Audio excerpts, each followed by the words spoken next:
Right now ఈ సిచ్యువేషన్లో ఇవి అవసరమా రాజకీయాలు? అంటే ఇది అవసరమా అన్న దగ్గర మీరు ఒక విషయం గమనించగలగాలి సార్. ఇవాళ మన రాష్ట్రానికి చంద్రబాబు నాయుడు గారు లాంటి అనుభవజ్ఞుడైన ఒక ముఖ్యమంత్రి గారు ఉన్నారు. హుదూద్ అండ్ తిత్లీ తుఫాన్ లాంటివి ఆయన అడ్రస్ చేసిన ఉదంతం అందరికీ తెలిసిన విషయం.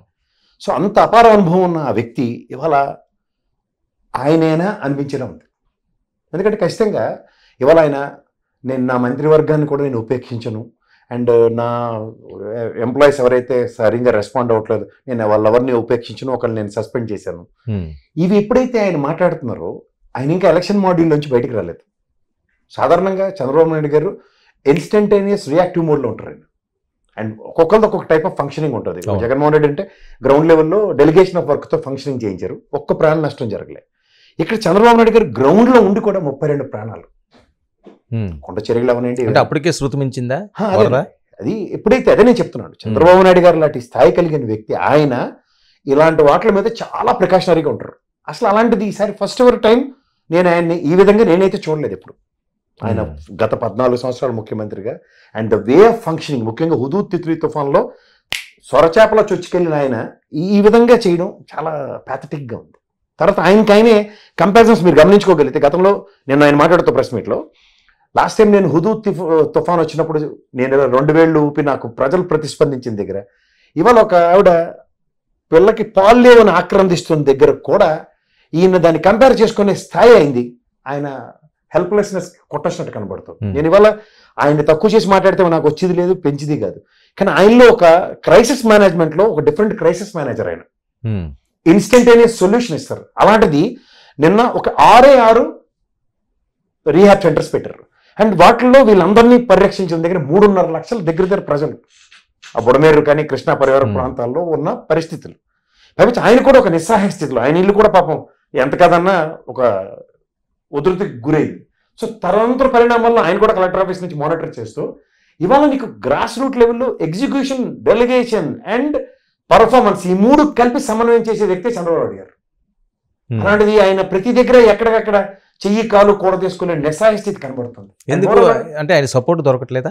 సపోర్ట్ అంటే ఒక మనిషి ప్రభుత్వంతో ఆయనకి సపోర్ట్ లేదు. మళ్ళీ ఇంకోసారి సువర్ణాక్షరాలతో రాయొచ్చు. నేను బొమ్మట్ లేకుండా చెప్తున్నా. మీరు గమనించండి, తెలంగాణలో డిజాస్టర్ మేనేజ్మెంట్ రెస్పాన్స్ లేదు ఇక్కడ ఎన్డీఆర్ఎఫ్ బృందాలు. కానీ ఇక్కడ వైజాగ్ లో కూడా మనకి ఎన్డీఆర్ఎఫ్ బృందాలని అండ్ యాజ్ వెల్ యాజ్ మనకున్న బోట్స్ ని తక్షణం తెలంగాణకి రెస్క్యూకి ఇచ్చారు, ఖమ్మంకి. But when it comes to this మనకు వచ్చారు కదా ప్రాబ్లం ఎక్కడ వచ్చిందంటే సార్, మీకు మళ్ళీ చెప్తాను, నీటిపారుదల శాఖ వాళ్ళకి క్షమించకండి. తర్వాత వాతావరణ శాఖ హెచ్చరికల్ని బేఖాతరు చేయండి. ఇప్పుడు ఉదాహరణకి రాజకీయ నాయకులు రాజకీయాలు చెప్పారు, చంద్రబాబు గారు గవర్నమెంట్, గతంలో జగన్మోహన్ రెడ్డి గారు గవర్నమెంట్ పక్కదేండి. ఈ నీటిపారుదల శాఖ వాళ్ళకి ఏం ఒలిపోయి కలలా? ఇప్పుడు ఒక ఉదాహరణకి గేట్ల పరిస్థితి కానీ, వాటి గ్రీజులు పెట్టొద్దని కానీ, లేదంటే వాటి మెయింటెనెన్స్ వేరెంటీర్లు చూడదు కానీ, ఈ నివేదికలు ఏమన్నా ఇచ్చిన పెద్దని పాప నాయుడు గారిని, ఆ కన్నల నాయుడు గారిని పాపం పిలుచుకుని గతంలో తుంగభద్ర గ్రేట్లకి నిన్న దేనికి ఆయన చెప్పిన దగ్గరికి తెలియలేకపోతే ఓ రిటైర్ అయిన ఆయన వచ్చి సర్టిఫికేట్ ఇచ్చే దగ్గర దిక్కుతే వాళ్ళు, లేకపోతే ఈ పరిగణనలందరూ ఎందుకంటే ఎంటర్టైన్ చేయాలి? దేశంలో నిరుద్యోగ సమస్య చచ్చిపోతున్నారు. అలాంటి వాళ్ళు రిక్రూట్ చేయండి, ఎత్తిపోదేమండి ఒక్కొక్కరిని. ఏం సార్ ఇది ఎన్నాళ్ళ? ఇప్పుడు మీకు ఇంకోటి చెప్తా, బుడమేరు లాంటి దాని కెపాసిటీ ఏంటి? అంత నీటి ఉధృతి వస్తున్నప్పుడు చేతావని కమ్యూనికేషన్ సిస్టమ్స్ వరమ గారు ఇప్పుడు దానికి టీవీలు బంద్ చేస్తాను, వాటర్ వచ్చిందంటే భయపడి చూసుకోవడానికి కరెంట్ లేదు.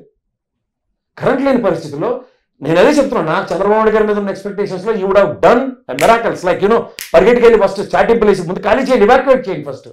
అది కూడా జరగలేక సార్ 2 రోజులు నిస్సహాయ స్థితిలో ఆయన. మళ్ళీ మనం కూడా చెప్పక్కర్లే, నిన్న ఆ బ్రిడ్జ్ మీద సహాయ చర్యలు ఎప్పుడైతే రాగానే అక్కడ నెల్లూరు నుంచి ప్రజలు దొరికినట్టు పట్టుకుని వెళ్ళిపోతున్నారు. అది ఇంకా క్షేత్రస్థాయిలోకి వెళ్ళకపోవడం, that itself also a failure కదా. అంటే అధికార యంత్రాంగం కూడా పూర్తి స్థాయిలో గ్రౌండ్ వర్క్ చేయట్లేదు. మరి చేయకపోవడం కూడా గత ప్రభుత్వంలో ఉన్న అధికారులే కొంతమంది కావాలని ఈ ప్రభుత్వాన్ని ఇబ్బంది పెట్టడానికి, ప్రజల ముందు వాళ్ళని దోషులుగా నిలబెట్టడానికి చేస్తున్నారని కదా వస్తున్న వార్త. సార్ ఇది మిఠాయి వార్తలు అని రాయండి సార్. మీ దాంట్లో అప్పుడప్పుడు చిన్న చిన్న కామెడీ షోలు చేస్తుంటారు కదా, తోలు తీసేస్తారు చంద్రబాబు నాయుడు గారు అంటే పిచ్చేసలు ఇస్తే తెలుసా. నేను అంటుంది ఇరిగేషన్ శాఖ మీద రివ్యూస్, నేను Tungabhadra project and more over మీకు ఇంకో విషయం చెప్తా సార్. నేను కూడా వైజాగ్ సంబంధించిన మనుషులు చదువుకున్నాను, నాకు తెలుసు. అక్కడ మీరు గమనించట్లేదు, it is a recent development. తుఫాన్ తర్వాత వర్షాలు, తుఫాన్ ముందు వర్షాలు లేవు, కానీ ఎగువ నుంచి వస్తున్న వాటర్ గోదావరి కానీ కృష్ణా కానీ ఎగువ నుంచి ఏ విధంగా వాటర్ వస్తుందో మీద ఈసారి సమన్వయ లోపం అవ్వడం లేదు సార్. దాంట్లో Budameru is totally different concept. ఆ బుడమేరుని ప్రైమరీగా రీడ్ చేయకపోవడం ఇంకొక తప్పు. అది ఎంత కెపాసిటీతో ఉంటుందో 50,000 క్యూసెక్ల పైన వచ్చి కూర్చుంటే యాడసేస్తారు సార్ ఎవరైనా. సో పాఠాలు నేర్చుకోవాల్సిన అవసరం ఉంది. ఇప్పుడు నేను మీరైతే నేర్చుకుంటాం సార్. చంద్రబాబు గారికి ఏంటి సార్ పాఠాలు? ఆయనకి ఇంచి మీద అవగాహన ఉంది. ప్రతిదీ కూడా ఒక ఎక్స్పీరియన్సే కదండి. అంత ఇది గొప్ప మెజరబుల్ ఎక్స్పీరియన్స్ సార్. నేను మళ్ళీ చెప్తున్నాను, చంద్రబాబు గారు లాంటి వ్యక్తికి this is nothing but measurable experience. ఎందుకంటే ఇవాళ ఆయనకి ఖచ్చితంగా ఇరిగేషన్ శాఖ కానీ ఆ బుడమేరు పరిసర ప్రాంతాల్లో ఇచ్చేస్తున్న వాళ్ళు కానీ ఇన్స్టెంట్ రియాక్టివ్ మూడ్ లో చంద్రబాబు గారిని అలర్ట్ చేసి ఉంటే it would have been something else. Jaganmohan Reddy గారు నిన్న వచ్చి అడావిడి చేసి ఆయన విమర్శలు గుప్పించడం, రాజకీయ విమర్శలు ఎట్టి పరిస్థితుల్లో దేనైనా అవకాశం తీసుకుంటుందండి, మామూలు లేదు. అందులో అపోజిషన్ లీడర్ కూడా వెళ్ళడం సర్వసాధారణం. తదనంతర చర్యలు చూడండి, మీరు ఫస్ట్ డే 25,000 ప్యాకెట్స్ రెడీ చేసుకుంటున్నారు వాళ్ళు, నెక్స్ట్ డే లక్షలకు చేరింది అది. బట్ ఓవరాల్ గా అక్కడ ఎఫెక్టివ్ పీపుల్ ఎంత చూడండి మీరు. మరి ఇవాళ మనం ఇవాళ ఉన్న క్రైసిస్ లో క్రిటిసిజం అనేది చాలా తప్పు, నేను ఒప్పుకుంటాను దానికి. కానీ మీకు ఒక విషయం నేను చెప్తాను, ఇవాళ మనకి మాధ్యమాలు సోషల్ మీడియా ఎంత ఎఫెక్టివ్గా ఉన్నాయంటే, నేను ఫస్ట్ టైం చూస్తున్నాను సార్ ఈ ప్రభుత్వంలో. ఇప్పుడు సోషల్ మీడియాలో పలానా బిల్డింగ్ మీద ఉన్న వాళ్ళకి ఎవరికో అందలేదు, తర్వాత ఒక పడవ పేరుకి మాత్రం వచ్చి ఎందుకు వచ్చారు మమ్మల్ని ఎవరికి తీసుకెళ్ళకపోతే పని లేక సర్కాస్టిక్ సెటైర్లు వేసినప్పుడు సోషల్ మీడియాలో తిప్పుతున్నప్పుడు, ఇది ప్రభుత్వం దృష్టిలోకి వెళ్ళినప్పుడు దాని మీద ఇన్స్టెంట్ రియాక్టివ్ మూడ్ కనబడినప్పుడు ప్రభుత్వ ఫంక్షన్కి ఎవరైనా సెల్యూట్ చేస్తారు.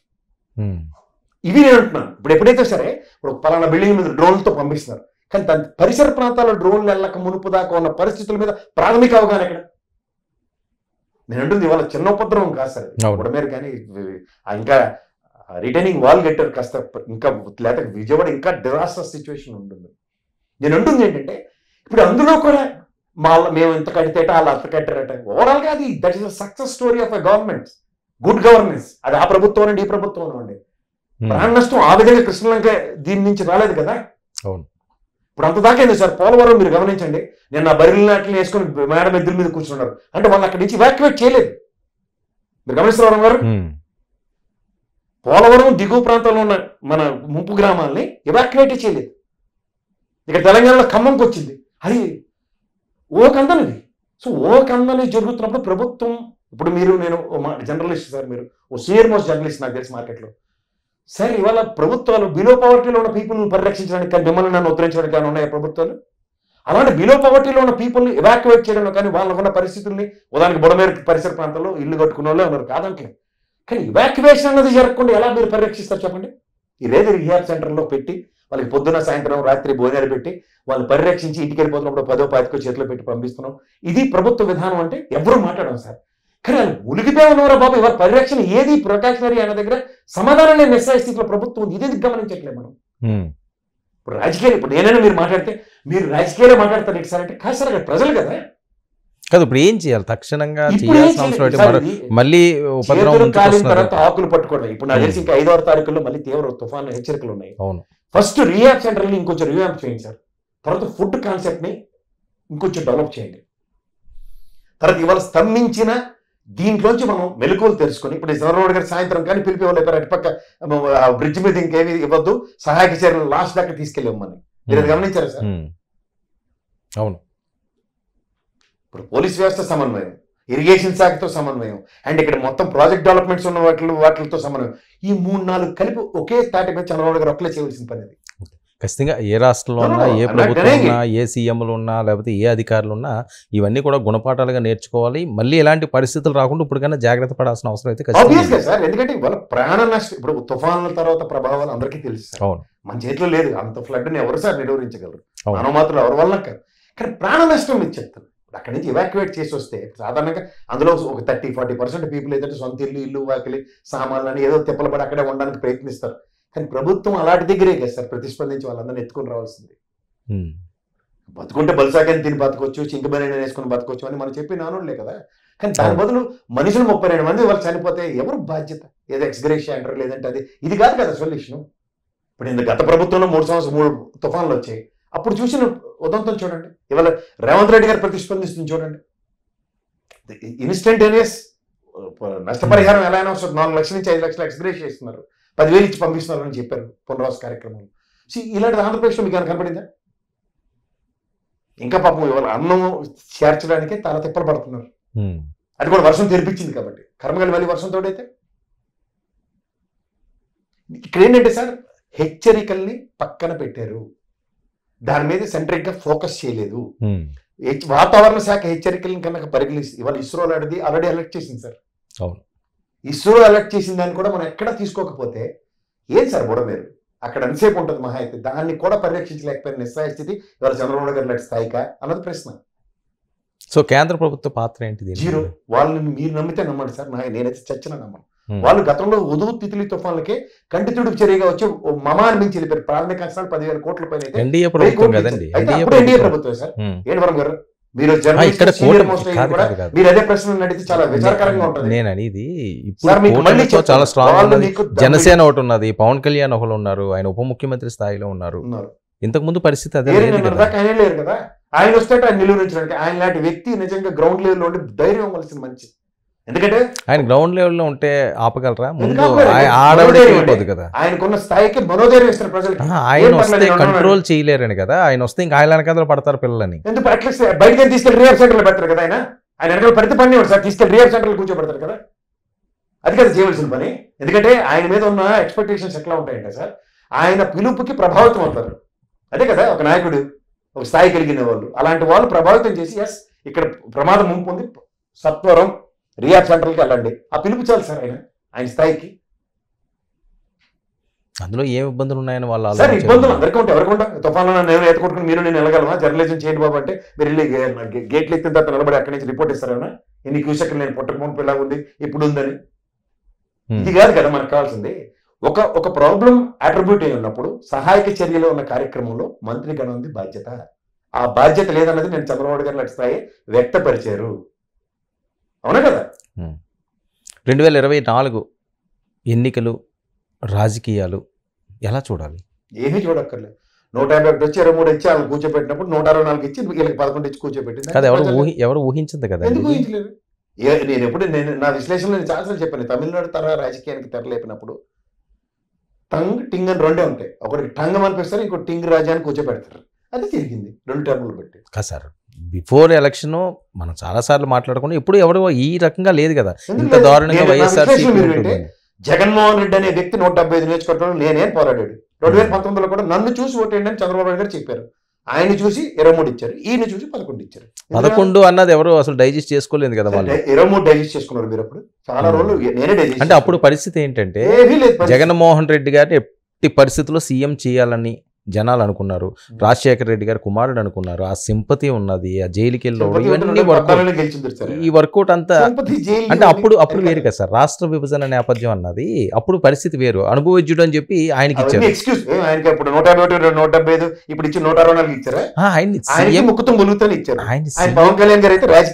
ఆయన సీఎం చేయాలని ఫిక్స్ అయ్యారు కదా సార్ 2019 ఎన్నికలు. జగన్మోహన్ రెడ్డి గారిని ఫిక్స్ అయ్యారు. వాళ్ళు వీళ్ళు లేదు, కులాలకి.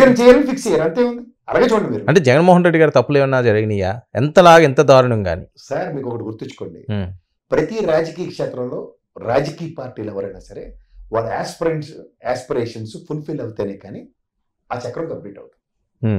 ఒక వినూత్న పంధాకి జగన్మోహన్ రెడ్డి గారు రాజకీయాన్ని తెరలేపుకునే విధానంలో సక్సెస్ స్టోరీ. ఇప్పుడు ఇదే జగన్మోహన్ రెడ్డి గెలిచుంటే ఇవాళ ఒక పొంకాలు రాసేస్తారు, ఒక్కొక్కరు పేజీలు పుస్తకాలు.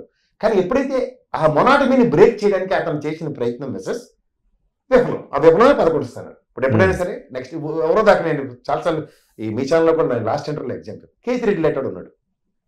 24/7 రోజులు 24 గంటలు 7 రోజులు 365 రోజులు ప్రజల్లోనే ఉన్నాడు. మనమాట అవుట్కమ్ ఓడిపోలేదైనా, ఎవరు ముఖం తెలియనితో ఓడిపోయాడు. అంటే అంత వ్యతిరేకత ఉందా? వ్యతిరేకత కాదు సార్, మీరు జాగ్రత్తగా గమనించండి. ఇప్పుడు మీరు ఒక బ్యూరో చీఫ్ లేకపోతే చీఫ్ ఎడిటర్ ఏదో ఉంటారు. మీకు కెమెరామన్కు నెక్స్ట్ ఉన్న వాళ్ళకి ఇన్స్ట్రక్షన్స్ ఇచ్చి అది ఎగ్జిక్యూషన్ నుంచి అవుట్కమ్ ఇస్తేనే కదా మీ సక్సెస్ స్టోరీ ఉంటుంది. అలా కేసీ రెడ్డి గారు ఉదాహరణకు మీకు ఆయనవే ఎగ్జాంపుల్స్ చెప్తా. నడుచుకుని వెళ్తా, నీకు రేషన్ కార్డు రాలేదే, పక్క తిరిగి చూడగానే ఆయన నెక్స్ట్ ఎవడు ఉంటాడు? ఆయన పిఏ, అయితే ఆయనతో పాటు తిరిగే పెద్ద క్యాడర్లో అధికారులు కాదు, ముందు పార్టీకి సంబంధించి ఏందా మనోడే కదా అంటే ఈ వెళ్ళి ఆ వాలంటీర్ మీద ఆధారపడవలసి వచ్చింది. వాలంటీర్ని అడిగితే వాలంటీర్ ఎవరు? ఫంక్షనింగ్ అథారిటీతో అలైన్ అయ్యి పనిచేస్తున్నాడు. అవుట్ ఆఫ్ ద బాక్స్ పనిచేస్తారు వాళ్ళు. ఇదే ఎమ్మెల్యే దగ్గరికి వచ్చాడు అనుకోండి, ఆయన పిలిచి ఇది మావాడే రేషన్ కార్డు, ఇది జగన్మోహన్ రెడ్డి గారి టెన్యూర్ ముందంతా, తర్వాత ప్రజల వద్దకు పాలన అని చెప్పిన చంద్రబాబు గారి లెటర్లు, లేదా రామారావు గారి లెటర్, రాజశేఖర రెడ్డి గారు రచ్చబండ, ఇవన్నీ పొటానీలే, రాజకీయ నాయకుల చుట్టూ తిరిగిదే. కానీ ఇవన్నీ పక్కకు తీసైనా ఆయన డిప్లాయ్ చేసిన వాలంటీరు, సచివాలయ వ్యవస్థ అండ్ నెక్స్ట్ ఉన్న ఎంఆర్ఓ, కలెక్టర్ ఆఫీసులతో అనుసంధానించి ఎగ్జిక్యూషన్స్ జరిగాయి. దీంట్లో ఏమైంది, ఆయనకున్న కార్యకర్తలు కానీ ఆయనకున్న నాయకులు కానీ గెలిచిన ఎమ్మెల్యేలో కూడా బిక్కులాడుకునే పరిస్థితి. మన మాట ఎండ్రాబాయ్ ఎందుకు వెళ్ళి ఆ వాలంటీర్ చుట్టూ తిరగాలి, ముఖ్యమా వాలంటీర్ ముఖ్యమా? అది తెలుసుకోలేకపోయారా జగన్మోహన్ రెడ్డి గారు? కదా సార్, మీకు ఒకటే గుర్తుంచుకోండి, పర్ఫెక్ట్ అడ్మినిస్ట్రేషన్ నెరేషన్స్ రాసుకున్నాడు ఆయన. ఆ నెరేషన్స్ తగ్గట్టుగా ఆయన పనిచేసుకున్నాడు. ఇప్పుడు అది రైట్ అవ్వచ్చు, రాంగ్ అవ్వచ్చు. ఈ రోజు ఆయన 11 స్థానాలు వచ్చాయి కాబట్టి తప్పు అంటున్నారు. బట్ 5 సంవత్సరాల పాటు ఒక ట్రాన్స్పరెంట్ పాలన అందిందా లేదా ప్రజలకి? ఇది గమనించమనండి.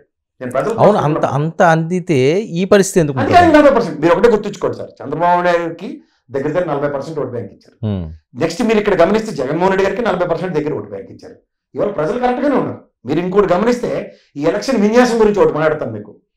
Say for instant Chandrababu Naidu గారి గవర్నమెంట్ ఆనాటి ఎలక్షన్స్ లో 40% నేను 151 స్థానాల్లో చెప్తున్నాను. నెక్స్ట్ పవన్ కళ్యాణ్ గారిది 5.5 to 5.8%, 0.85% ఉంది బీజేపీ. మీరు ఇది ఒకసారి అలైన్ చేయండి. జగన్మోహన్ రెడ్డి గారు దగ్గర 50-51%తో గెలిచారు. వీళ్ళ 3 కలిపితే మీకు ఇక్కడ మీరు డిస్పారిటీ చూడండి. వీళ్ళకి 64% వచ్చింది అండ్ ఇక్కడ దగ్గర వీళ్ళకి 40% వచ్చింది. 60% 40%. ఇది మనం చర్చనీయాంశం. 0.85% ఉన్న ఈ బీజేపీ వాడు ఏ ప్రాతిపదిక మీద ఎంత అంచనాలు బెదిరిపోయి ఎంత విపరీతమైన ప్రపంచం తెరబడిపోయి అంత నేపథ్యం ఎక్కడ వచ్చింది సార్? ఓ సోమవీరాజు గారి తత్వపురం తెస్తామా.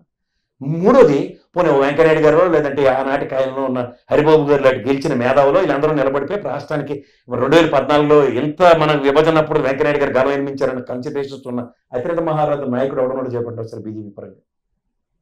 పురంధేశ్వరమ్మ నాకు తెలిసి ప్రత్యక్ష రాజకీయాల్లో ఒకసారి గెలిచి నెక్స్ట్ ఇక్కడ ఎమ్మెల్యే గెలిచిన ఆ కామినేని గారు తప్ప మిగిలిన వాళ్ళందరికీ అంత నేపథ్యాలు ఎక్కడి నుంచి వచ్చి వాళ్ళకి వచ్చిన ఓటు బ్యాంకు అంత ఎనానమస్ గా ఎట్లా వస్తుంది. ఒకటి. రెండు, జనసేన పార్టీ నిజంగా చెప్పాలంటే ఒక ప్రాస్పెక్టివ్ డ్రైవ్లో 21 స్థానాలకు 21 గెలిచి ఒక లైమ్ లైట్ లో నిజంగా ప్రత్యక్షంగా ఒక తెలుగుదేశం ఓటు బ్యాంకులో లేదా వైఎస్ఆర్సీపీ ఓటు బ్యాంకులో కొల్లగొట్టి వాళ్ళ నాయకత్వాలతో ముందుకెళ్ళాలి.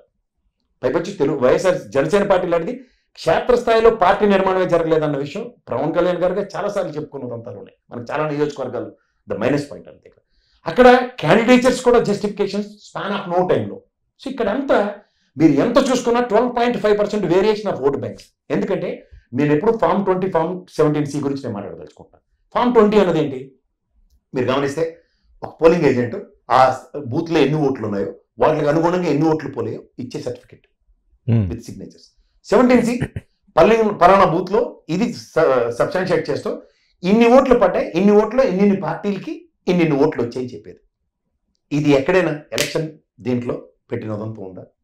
అంటే ఏంటి మీ అనుమానం ఏంటి? అనుమానం కాదు సార్, అనుమానం అందరికీ ఉంటాయి. ఇప్పుడు గౌరవ సుప్రీంకోర్టు డైరెక్షన్స్ లో ఉన్నది బాలినేని గారు కానీ విజయనగరం నుంచి వెళ్ళిన ఎంపీ కానీ I don't know what directions will give. ఇప్పుడు మనకి మహబూబ్ నగర్ లో మన డీకే రుణంకి ఇచ్చిన వెరిడిక్ట్ ఏముంది? ఎలక్షన్ నోటిఫికేషన్ తర్వాత ఈఎంఐ గెలిచిందని చెప్పారు.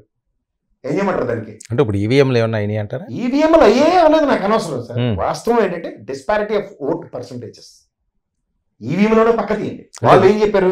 ఈవీఎంలు మళ్ళీ రీకౌంటింగ్ పెట్టడం లేదా ఏదో చెప్తే వాళ్ళు అడిగిన తోటి చేసేది ఒకటి మాక్ పోలింగ్ చేసి అందులో కూడా వైఎస్ఆర్సీపీ తెలుగుదేశం గుర్తులు లేకుండా మాక్ పోలింగ్ చేశారు.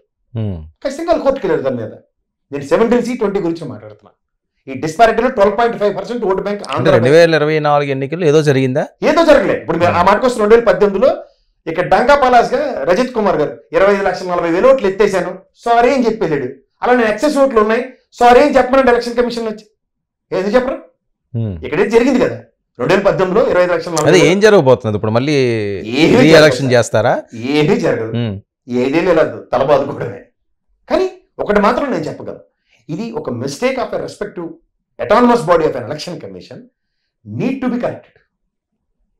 వైసీపీ పరిస్థితి ఏంటండి? రాజకీయ భవిష్యత్తు ఏమంటే గతంలో 5 స్థానాలు డైరెక్ట్ అంటే 4 స్థానాలు తీసుకెళ్లి బీజేపీలు ఇల్లు నుంచి చేసేస్తే తెలుగుదేశం 124 స్థానాలు వచ్చి ఎన్డీఏ కూటమి ఇక్కడ ప్రభుత్వం ఏర్పాటు చేయలేదా? వీళ్ళు కప్పదాటి బ్యాచ్ వీళ్ళు అందరూ పారాచూట్లు వేసుకుని ఇటువంటి వెళ్ళిపోయి మోపిదేవులు అటువంటి నమ్ముకొని జగన్మోహన్ రెడ్డి అమాయకుడు కాబట్టి కుక్కతో కట్టుకుని గోదావరి పెట్టుకుని ఎదడానికి వెళ్ళాడు. నిజంగా చెప్పాలంటే ఎవరో 10 ఫిషింగ్ హార్బర్లు ఫిషింగ్ ల్యాండర్లు ఆ సామాజిక వర్గానికి ఆయన పరిరక్షిస్తూ 2 సార్లు ఓడిపోయినోడికి ఆర్థిక పనులు పెట్టి ఎమ్మెల్సీ ఇచ్చి మినిస్టర్ ఇచ్చి రాజ్యసభ పంపిస్తే మహానుభావుడు అంబేద్కర్ గారు కన్నా కళ్ళలేంటి సార్? రాజకీయాల్లో ఒక స్థాయికి ఎదిగితే ఎవడైనా సరే దాన్ని బట్టి ఆ సామాజిక వర్గ పరిరక్షణలు జరుగుతాయి అంటారు. జరిగిన తర్వాత కూడా విశ్వాసం లేని వాళ్ళతో ఏం మాడాలి? వాళ్ళని చూసి నిలకడం రాజకీయాల. ఈ బేద మస్తానరావు గారు హ్యాపీయెస్ట్ పర్సన్ అంటే బేద మస్తాన్ ఉన్న వాళ్ళు డబ్బులు ఇచ్చి ఉంటాడు నాకు తెలిసి. 100 కోట్లు పెడితే కానీ రాజ్యసభ రాస్తారు 100-150 కోట్లు పెడితే.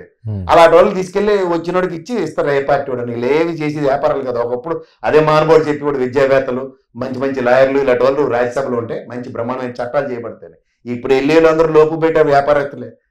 ఒకరికి నోరు తిరగదు 190 మందికి. ఆ విజయసాయిరెడ్డి తప్ప ఎప్పుడైనా మీరు పార్లమెంట్లో రాజ్యసభలోనూ ఈ నోరు తిరిగి మాట్లాడిన ఉదంతాలు చెప్పాలండి మోబీ దినాలని. వెనకాల ఎక్స్ట్రా ప్లేయర్లో బెంచ్ మీద కూర్చుంటారు చూడండి. క్రికెట్లో అలా కూర్చుని బ్యాచ్లు వీళ్ళందరూ ఉంటే అంతా ఊడిపోతారు. 2024 ఎన్నికల టైంలో ఒకటి మాత్రం నేను చెప్పగలను, ఎన్డీఏకి ఒక మండలి కానీ ఒక రాజ్యసభ కానీ శూన్యం. వాళ్ళు ఎంత కష్టపడి చట్టాలు చేసినా అక్కడ పాస్ చేసుకునేంత ఉదంతాలు అవ్వట్లేదు. ఉదాహరణకి పోలవరంలో రివర్స్ టెండరింగ్ చేసి గత ప్రభుత్వం 11 స్థానాలు రాజ్యసభలో ఉన్నాయి. ఒక డిబేటబుల్ టాపిక్ లో 12,000 కోట్లు ఇస్తామని చెప్పిందారా?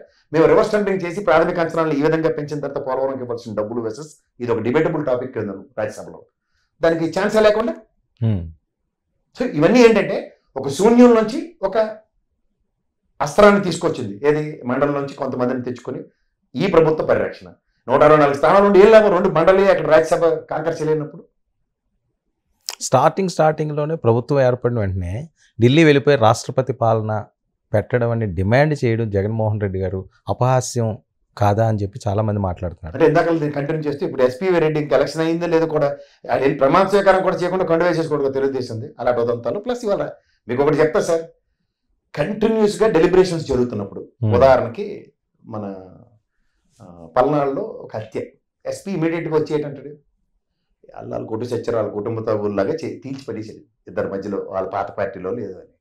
అలా ప్రతిదానికి ఒక సింపుల్ సొల్యూషన్ ఇస్తుంటే ఆ ముచ్చుమర్లాంటి ఘటనలో అమ్మాయిని ఇప్పటికి దొరకలేదు. అండ్ నిన్న కాక మొన్న ఆ కాలేజీ ఘటనలో ఆడపిల్లలు ఒకళ్ళేమో ఏమీ కాకుండా అసలు ఏమీ లేదంటారు. అక్కడ జరిగింది ఏంటి? ఒక లవ్ స్టోరీలో బెడిచి కొట్టిన ఉదంతాలు. ఇవన్నీ ప్రైమా ఫేజ్ గా ఒక అనవసరమైన ఇష్యూని కప్పిపుచ్చడానికి ఇంకొక ఇష్యూ డెవలప్మెంట్ జరుగుతున్నప్పుడు ల్యాండ్ ఆర్డర్ ప్రాబ్లమే కదా. అంటే గత పాలన చాలా అద్భుతంగా ఉందనా మీ అభిప్రాయం? మీ ప్రశ్నకి నేను ఇచ్చే వివరానికి సంబంధమే లేదు రెండింటికి. కాదు, జనరల్ గా అంటే వీళ్ళన్నింటిలోనే ఫెయిల్ అవుతున్నారు, లేకపోతే ఇష్టం వచ్చినట్టుగా చేస్తున్నారు, హత్యలు చేస్తున్నారు, అరాచకాలు చేస్తున్నారు. 2 నెలల్లో ఇవన్నీ అయిపోతున్నాయి. 3 నెలలు అయిన దగ్గర ఓకే 3 నెలలు. ఇప్పుడు ఇంకోటి చెప్తా, ఇప్పుడు ఎలక్షన్ అయిన తర్వాత ఒక 4 రోజుల పాటు ఖచ్చితంగా ఆ హీట్ ఉంటది కదా, 10 రోజులు ఉంటుంది. ఏంటి సార్ ఇది? ఏదో రిట్ ఆఫ్ మేడమస్ తీర్పు 24/7 3 నెలలు బట్టి కూడా అదే వార్తలు ఎప్పుడైనా మీరు జర్నలిజంలో విన్నారా? రాష్ట్రపతి పాలన అవసరమా? నేను రాష్ట్రపతి పాలన గురించి ఇప్పటికి కూడా నేను వెళ్ళలేదు, మాట్లాడలేదు. ఒక ప్రభుత్వ అధినేత అపోజిషన్ స్టేటస్ లేనోడు, అపోజిషన్ స్టేటస్ రానప్పుడు ఎక్కడికెళ్ళి గెలవనిపించే లోపలికి వెళ్తే అరణ్య రోదనే ఒక వేదికను క్రియేట్ చేసుకుని మాట్లాడగలుగుతున్నాడు. ఆ వేదిక క్రియేట్ చేసుకున్నాడు. రాష్ట్రంలో దేశంలో చిన్న చిన్న పార్టీలో పెద్ద పార్టీలో ఏదో 10 మంది వచ్చారు కదా. జగన్మోహన్ రెడ్డి గారు ఎందుకు దానివల్ల మీకు ఒక డెవలప్మెంట్ కనబడింది. మీరు తమిళనాడులో కూడా ఇలాంటి ఉద్ఘాటనలు జరుగుతున్నప్పుడు వాళ్ళ రెసిప్రొకేటివ్ యాటిట్యూడ్ లో ప్రతిస్పందించలేని దగ్గర ఇలాంటి పార్టీల పరంగా ఒక వేదిక క్రియేట్ అయినట్టే కదా. ఇది గమనించండి. ఎందుకంటే ఒక ఐఎన్డీఏ కూటమిలతో చచ్చిపోయే దేశంలో ఇంకొక ఆల్టర్నేటివ్ ఎమర్జ్ అవుతుందని ఎందుకు అనుకోలేరు? ఐఎన్డీఏ నుంచి కొంతమంది వచ్చారు కదా. రేపు రాబోయే రోజుల్లో అద్భుతాలు ఏమైనా జరగచ్చు. ఎందుకంటే నితీష్ కుమార్ నిలకలు లేని పట్టుకుని ఎన్డీఏ కూటమి ఉంది వాళ్ళ గవర్నమెంట్ లో. జగన్మోహన్ రెడ్డి గారు బెంగళూరులో ఎక్కువ మకాం పెడుతున్నారు. ఏదైనా రాజకీయ వ్యూహమా వేరే అంశం? ఇప్పుడు కరోనా టైంలో చంద్రబాబు నాయుడు గారు పవన్ కళ్యాణ్ అందరూ హైదరాబాద్ లో ఉన్నారు. ఇది తెలంగాణ రాష్ట్రం, వేరే వ్యూహం ఎందుకు అనుకోవట్లే? ఏముంటాయి సార్ ఎవరికి? ఈ టైంలో ఫైట్ చేయాలి ఉంటాడు, అవసరం ఉన్నప్పుడు పరిగెట్టుకొస్తున్నాడు. తుఫాన్ వచ్చింది, బరి రాలేదు, ఆ నాన్నగారికి నివాళులు అర్పించి వచ్చింది. ఏముంది? ఇప్పుడు అవసరం తగ్గట్టుగా రెస్పాండ్ అయితే అపోజిషన్ ఉంటుంది. కానీ చంద్రబాబు గారిలో 24 గంటల మట్టు కూర్చుని నేను సెక్రటరీలో కూర్చొని పనిచేయాల్సిన పని వాళ్ళకి ఉంటుంది కదా. సో అసెంబ్లీకి వెళ్ళి ప్రజల కోసం ఫైట్ చేయాల్సిన అవసరం ఉందా జగన్మోహన్ రెడ్డి గారికి? ప్రతిపక్ష హోదా లేకపోతే వెళ్ళే అవసరం లేదా? అంటే ప్రతిపక్ష హోదా కోసం ప్రయత్నించడం తప్పు, రైట్. తర్వాత తెద్దాం. అసెంబ్లీకి వెళ్తే టైం దొరుకుతుందో దొరకదా అన్న దగ్గర ఢిల్లీలో వేదికలు క్రియేట్ చేసుకుంటాడు అతను. అని ఎన్ని వస్తాయి ఆ వేదికలు క్రియేట్ చేసుకోవడానికి? Opportunity, if you give opportunity. ఇప్పుడు మీరే అందాక ఎన్ని రోజుల తర్వాత వచ్చారు, పిలిచి రాలేదు. ఆపర్చునిటీస్ క్రియేట్ అవుతాయి సార్, అదే వెయిట్ చేయగలగాలి దానికోసమే. ఓకే, 2024 ఎన్నికలకు ముందు చాలా మంది విశ్లేషకులందరూ వైఎస్ఆర్సీపీపై మొగ్గు చూపారు. వాళ్ళందరూ ఇప్పుడు అజ్ఞాతంలోకి వెళ్ళిపోయారు అని, ఇది వాస్తవా? అందులో మీ పేరు కూడా చాలా ఎక్కువగా వినిపించింది. ఎవరు అజ్ఞాతంలోకి వెళ్ళారు? నాతో పాటు అందరికీ రంగులేసిన వాళ్ళు 2 మీ ఛానల్లో రెగ్యులర్ గా వస్తున్నారు పొద్దున్న సాయంత్రం. అలాగే నేను కూడా అడపదడప నాకు తెలిసిన ఛానల్లో వెళ్తున్నాను, మాట్లాడుతున్నాను. సజ్జల గారు భారీ ప్యాకేజీలు ఇచ్చారట విశ్లేషకులకు అందరికీ, నిజమా ప్రసాద్ గారు? మీ మీద కూడా చాలా ఆరోపణలు ఉన్నాయి. అరుణ్ గారు, మీరు నేను వ్యక్తిగతంగా కూడా చాలా ఫ్రెండ్స్. అవును, చాలా పర్సనల్ ఇష్యూస్ కూడా చాలా షేర్ చేసుకున్న దాంట్లో ప్రతి ఒక్కరికి వ్యక్తిత్వం అనేది ఉంటుంది. అంటే ఎందుకంటే నేను ఎందుకు అడుగుతున్నాను అంటే తెలియాలి, చాలా మందికి ఇవి ఉన్నాయి అపోహలు, వీళ్ళు ఎంత తీసుకున్నారు అంత తీసుకున్నారు ఇంత మూటలు వచ్చినాయి అని. ప్రతి వ్యక్తికి ఒక ఆత్మాభిమానం ఉంటుంది. నేను బై ప్రొఫెషన్ ఆమె చార్టెడ్ అకౌంటెంట్. నేను ఎక్కడ పని చేశానో నా స్థాయి ఏంటో మార్కెట్లో చాలా మందికి తెలుసు. నేను దానికోసమే ఈల్డ్ అవ్వాలనుకుంటే ఇంత నేను అవసరం. ఇప్పుడు ఇంకోటి కూడా చెప్తున్నా, నేను అటుపక్కే వెళ్ళి నాకన్నా మాట్లాడేవాడు ఎవడు ఉండడు నాకు తెలిసి. నాకు అహంకారంతోనే చెప్తున్నా ఆ విషయం కూడా. నేను can't be spokes person for them. మాకన్నా మాట్లాడినవాడు ఉన్నాడు విశ్లేషణలో. నేను 10 మంది పేర్లు చెప్తా. మాకన్నా తీసి మార్గాల్లో ఉన్నాడు ఏ విషయం మీద మాట్లాడేవాళ్ళు. నిజంగా పార్టీకి అవసరం అయితే మాకే కండు వాళ్ళు వేయచ్చు కదా. మాకు కూడా ఆనందం ఉండాలి కదా. మీరు కొద్దిగా అటువైపు మొగ్గినట్టున్నారు కదా, అదేం లేదా సార్? నేను ఒకటి చెప్తున్నాను, ఒక్కొక్కరు కొన్ని విషయాలతో ప్రభావితం అవుతారు. అదే మీరు ప్రభావితమైన అంశం ఏంటి వైసీపీలో? మెయిన్ స్కూల్స్ అండ్ గ్రామ సచివాలయ వ్యవస్థ. నేను అక్కడ డైరెక్ట్ ఇంటరాక్షన్ నాకు చాలా ఎక్కువ సార్. నా విశ్లేషణలు కూడా సంక్షేమ ఫలాలు అందుకున్న వాళ్ళతోనే నేను చేశాను తప్ప రెసిప్రొకేట్ యాటిట్యూడ్ ప్రదర్శించిన దాంతోనే ప్రభావితం అయ్యాను. సో ఇక్కడ ఏమవుతుందంటే స్కూల్స్ నేను చదువుకున్నప్పుడు ఉన్న స్కూల్స్లో నాకు బాత్రూమ్ అంటేనే భయం వేసి చచ్చివాళ్ళం. అలాంటి దగ్గర ఇవాళ స్కూల్ వాతావరణంలో మనం కూడా చిన్న చిన్న స్కూల్ చదువుకొచ్చిన ఉన్నాయి సార్.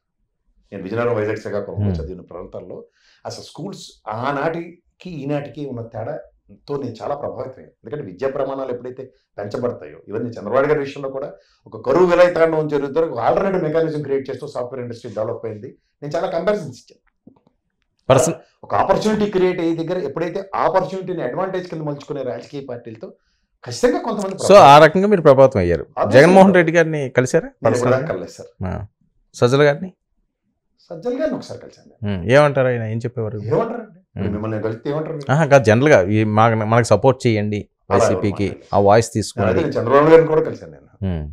నాకు ఎప్పుడు ఆయన చంద్రబాబు గారిని నన్ను సపోర్ట్ చేయని మాకు చెప్పలేదు. ప్రభావితం అయ్యి మీరు సపోర్ట్ చేశారు అంతే. ఆ టైంలో ఆయన ఇచ్చిన పథకాలు అవనియండి, ఆయన చేస్తున్న అంశాలు, సంక్షేమ పథకాలు, ఒక బడ్జెట్ ఉన్నారు సార్, సంక్షేమం చేయడం అన్నది ఇట్స్ రేరెస్ట్ ఫెనామినా. దానికి నేను ప్రభావితం అయ్యాను. రెండోది నాడు నేడు స్కూల్స్ పరివర్తన చెందిన విధానంలో నేను ఖచ్చితంగా ప్రభావితం అయ్యాను. తర్వాత గ్రామ స్థాయిలో ఒక ఫలాలు అందుకునే ఒక మెకానిజం క్రియేట్ అయ్యింది, ఖచ్చితంగా ప్రభావితం అయ్యాను. అండ్ సర్టన్ పాకెట్స్ దగ్గర నంద్యాల కానీ నేను ఇన్ ద సేమ్ సినారియో. ఇవాళ మీకు నేను ఒక ప్రణాళికాబద్ధంగా దేశం ఎదిగిన ఉదంతంలో నేను ఇంకోటి చెప్తున్నాను. హాస్పిటల్స్ అన్న దాంతో 17 మెడికల్ కాలేజీలు and first fishing landing centres and fishing harbour. దీనివల్ల ఎంత ఎకానమీ టర్న్అవుట్ అవుతుంది అన్నది నేను చూశాను. తర్వాత ఈ ఆరోగ్యశ్రీ లాంటి దాన్ని ఈ 17 మెడికల్ కాలేజ్తో అనుసంధానించబడి ఉంటాయి. ఎందుకంటే కాలేజెస్ కూడా ఒక 5 కాలేజెస్ ఫంక్షనింగ్కి వచ్చాయి.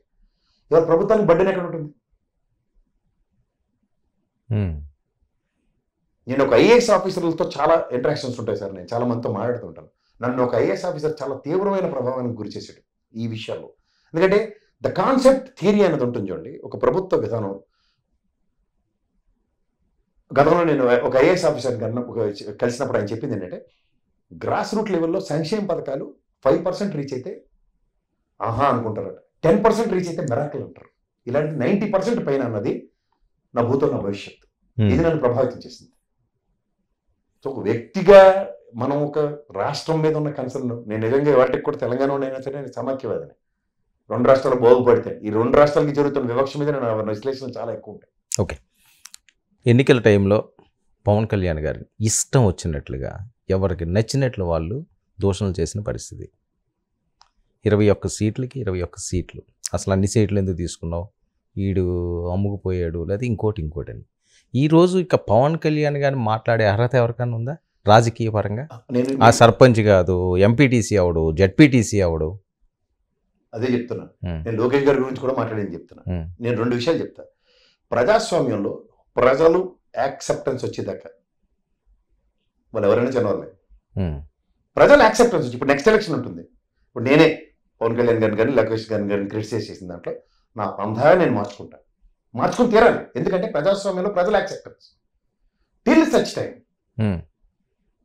ఎవరైనా క్రిటిసైజ్ చేస్తారు. సో పవన్ కళ్యాణ్ గారిని ఇంకా కేఎస్ ప్రసాద్ గారు విమర్శించరు. నేను ఇప్పుడు పాలసీ మ్యాటర్స్ మీద అంటే వ్యక్తిగా నువ్వు ప్రభుత్వాన్ని విమర్శించేసేంత స్థాయి అప్పుడు మీకు కాదు. పార్టీ పరంగా that is totally different concept. నేను అదే చెప్తున్నాను. రాజకీయ విశ్లేషకులైనా ఎవరైనా సరే ఒక పార్టీ ఇవాళ చూడండి, ఆయన 2 స్టేట్మెంట్స్ నేను ఇవాళకి కూడా రిట్రియేట్ చేసి what is done is right అని చెప్తాను. ఒకటి, కుమారస్వామి లాగా నాకు మ్యాజిక్ ఫిగర్స్ అక్కర్లేదు, నాకు మ్యాజిక్ ఫిగర్తో నేను రాజకీయం చేసే అంత సౌలభ్యం నాకు ఇస్తే చాలు. ఫస్ట్ స్టెప్ అంటే 10 సంవత్సరాల తర్వాత రియలైజేషన్ కాన్సెప్ట్లో ఆయన సక్సెస్ స్టోరీ రిలేట్ చేసుకోగలిగాడు.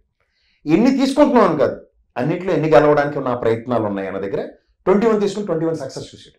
మీరు గమనించండి.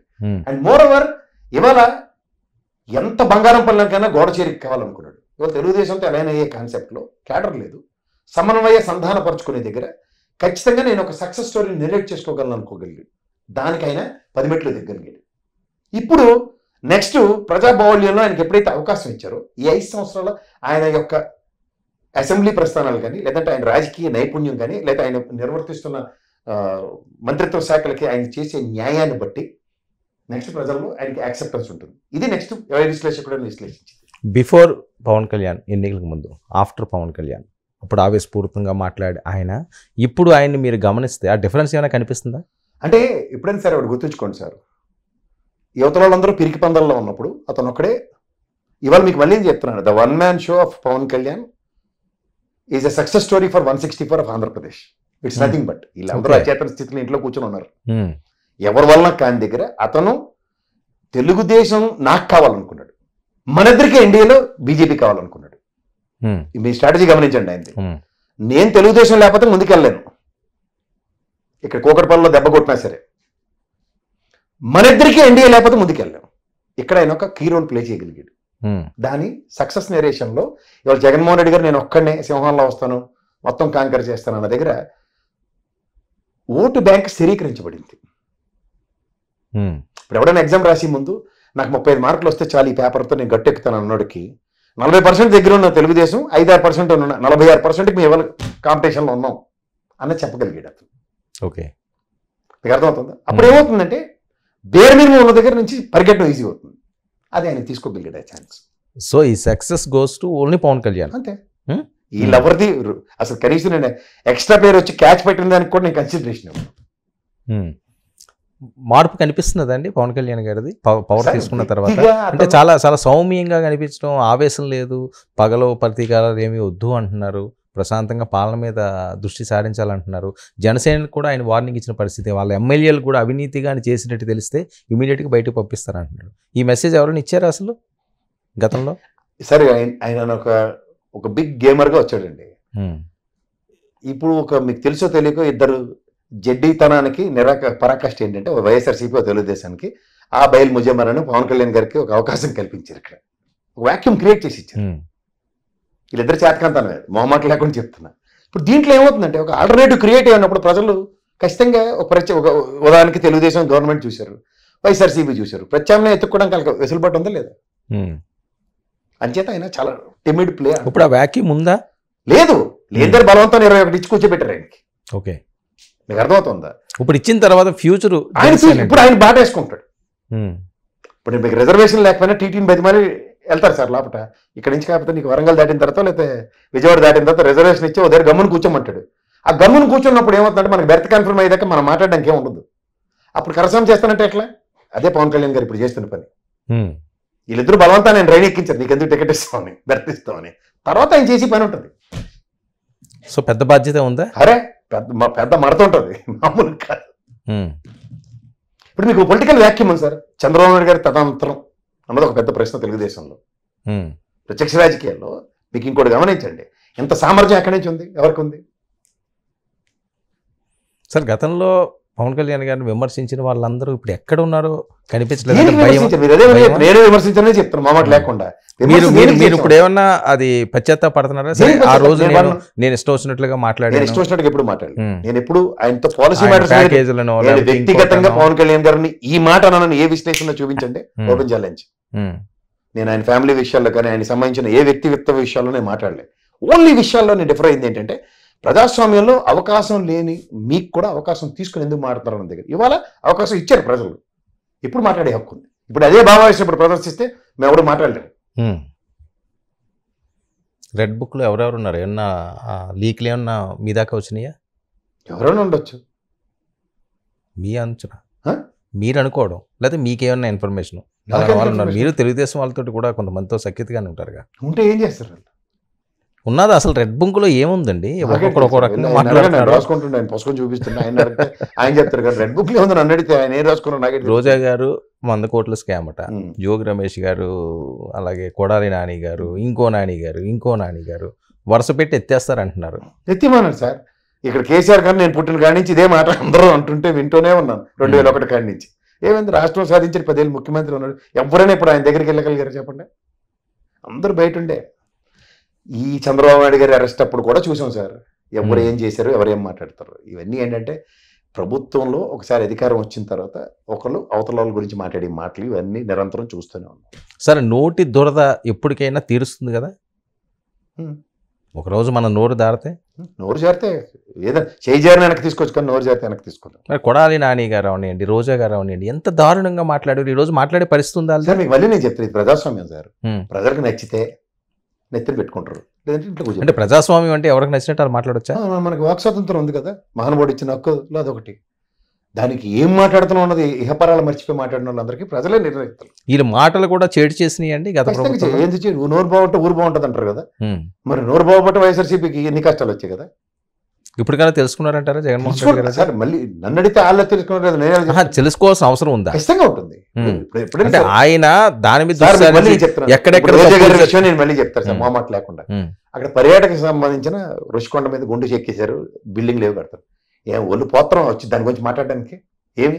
ఇది ఇలా సర్కమాస్టెన్స్లో ఇవి కట్టాం, ఎప్పుడో రామారావు గారి ఆయనలో కట్టినవి రుషికొండ మీద. ఇవి నాకు తెలియదు, గెస్ట్ హౌస్లో ఆ పనికి మళ్ళీ గెస్ట్ హౌస్లో ఎలా ఉండేవో మనకు తెలియదే. కూలి కుసించిపోయిన తర్వాత కట్టారు. కట్టింది ఇది ప్రజాస్వామ్యంలో ప్రజల కోసం కట్టినవి. ఇదేమో సర్క్యూట్ హౌస్ లాంటిది తప్ప ఇంకో పెద్ద బిల్డింగ్ లేదు. ఓ ప్రధానమంత్రి వచ్చినా, రాష్ట్రపతి వచ్చినా, ముఖ్యమంత్రులు ఉదూ తిత్లీ తుఫాన్లు వచ్చినా ఉండడానికి కట్టాము. దీంట్లో ఇంత ఇన్ఫ్రాస్ట్రక్చర్ 500 కోట్లు ఖర్చు పెట్టామని చెప్పడానికి ఏం పాత్రమా? అనవసరమైన పనికిమాలిన మాటలు. ముఖ్యమంత్రి మంత్రిత్వ శాఖ నిర్వర్తిస్తున్న ప్రాథమిక అవగాహన లేకుండా ఒకడన్నా ప్రెస్ మీట్ పెట్టి ఇది ఎందుకు కట్టిసేస్తున్నాం అని చెప్పకుండా దానికి గుండి చెక్కేసారట. మీ డిబేట్లో రోజు పంచాయతీ మాకు.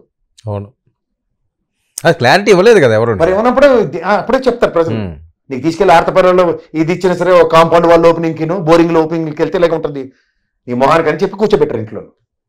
అదే పర్యాటక రంగాన్ని అభివృద్ధి చేయడానికి విశాఖలో ఎంత స్థాయిలో కడుతున్నాం, ఇది మా ఇన్ఫ్రాస్ట్రక్చర్ అని దీని మీద చెప్పుకుంటాడని వెంటాడు. వైసీపీ రీబిల్డ్ చేయడం కష్టమా? అంత కష్టమేం కాదా ఇప్పుడున్న పరిస్థితుల్లో? సరే ఏముంది, ఇప్పుడు పనికొచ్చిన వాళ్ళని నెత్తికెట్టుకుని పనికి మళ్ళీ అందరూ ఇంట్లో కూర్చోబెడితే డస్ట్బిన్లో సామాన్లు వేస్తాం, దాన్ని మళ్ళీ తెచ్చి ఇల్లంతా పేర్చుకుంటే ఏమవుద్ది? ప్రజలు నిర్ణయించారు డస్ట్బిన్ ఏంటని. డస్ట్బిన్లో ఉన్న వాళ్ళని డస్ట్బిన్ నుంచి పరిమితం చేస్తే నెక్స్ట్ పని చేయడం. ప్రసాద్ గారు, మీకున్న అవగాహన మేరకు, మీరు చూసిన రాజకీయాల మేరకు జగన్మోహన్ రెడ్డి గారు ఇప్పుడు వేయాల్సిన అడుగులు ఏంటి? ఏమీ ఎక్కర్లేదండి. ఆయనకి ఫస్ట్ ఆఫ్ ఆల్ ఇంతమందిని వెనకాతలు వస్తారన్న ప్రస్థానం లేనప్పుడు కూడా, ఇందాక మీరు 21 సక్సెస్ స్టోరీ లాగా జగన్మోహన్ రెడ్డి కూడా వాళ్ళ అమ్మగారు ఆయన బయటకు వచ్చి ఎదురు నిలబడి ఇద్దరు గెలిచి చూపించారు. ఇది రాజకీయం అన్నది ఎలా ఉంటుందంటే సార్, ప్రజాస్వామ్యంలో ప్రజలు ఇస్తారు ఆపర్చునిటీ, దాన్ని వినియోగించుకునేవాడు, సద్వినియోగపరుచుకునేవాడికి ఆ రోజు సంబంధం దొరుకుతుంది. 2019లో చంద్రబాబు నాయుడు గారు ఓడిపోతారని ఎవడో ఊహించాడే మీరు చెప్పండి? ఖచ్చితంగా జగన్మోహన్ రెడ్డి గారికి అయితే ఛాన్స్ ఇస్తారు అని వచ్చింది. అంత దారుణంగా ఓడిపోతారని అయితే రాలేదు. కానీ జగన్మోహన్ రెడ్డి గారు సీఎం అన్నది 2019 ఆఫ్టర్ ఎలక్షన్స్. మీరు ఎలక్షన్స్ అయిన తర్వాత ఈ మైకిల్ పెట్టిన వాళ్ళు ఇప్పుడు చెప్పినట్టుగా అందరూ చెప్పారు. అలా కాదు కదా, ఒక అండర్ కరెంట్ని 2019లో కానీ 2024లో కానీ ఎవడన్నా రీడ్ చేయగలిగాడు? మీరు ఊహించారా 2024 ఇలా ఉంటుంది వైసీపీ కని? 2024 నేను ఊహించలేదు సార్. ఎందుకు చెప్తానంటే 151లో 50% ఆయనకి. ఎందుకంటే ఒరిజినల్ మీకు ఎప్పుడు నా విశ్లేషణలో మీరు గమనిస్తే 45 స్థానాల్లో తెలుగుదేశం ప్రస్థానం మీద నేను చాలాసార్లు మాట్లాడాను మీ డిబేట్లోనే. And moreover Jaganmohan Reddy ఒక 60-70% విత్ 40% ప్లస్ ఓటు బ్యాంక్తో సస్టైన్ అవుతున్న 2014 నుంచి చూసుకుంటే, ఇప్పుడు ప్రభుత్వ వ్యతిరేకత వరస్ట్ కేసులో 50 మంది ఓడిపోతారు, 50% ఓడిపోతారంటే 75 స్థానాలు ఆయనకి మొహమాట లేకుండా ఉంటాయి. ఇది ఒక ప్రైమరీ అవగాహనతో నేను విశ్లేషించాను. దానికి విభిన్నంగా ప్రజలు ఇచ్చిన తీర్పుని, ప్రజాస్వామ్యంలో ప్రజలే న్యాయనేతలు, వాళ్ళ తీర్పుకి ఎవడైనా శిరోధార్యమే. తెలంగాణలో మీరు చెప్పిన సర్వే కానీ, ఆంధ్రప్రదేశ్లో మీరు ఊహించిన సర్వే కానీ 2 ఫెయిల్యూర్. ఇంకా ప్రసాద్ గారు ఇంకా సర్వేలు చేస్తారా, ఇంకా ఆపేస్తారా? నేను సర్వే ఎప్పుడు చేయలేదు సార్. నేను చేస్తున్న సర్వే ఏంటంటే ప్రధానికి సంక్షేమం. ఇప్పుడు నేను తెలంగాణలో కూడా 25 మందిని మార్చాను.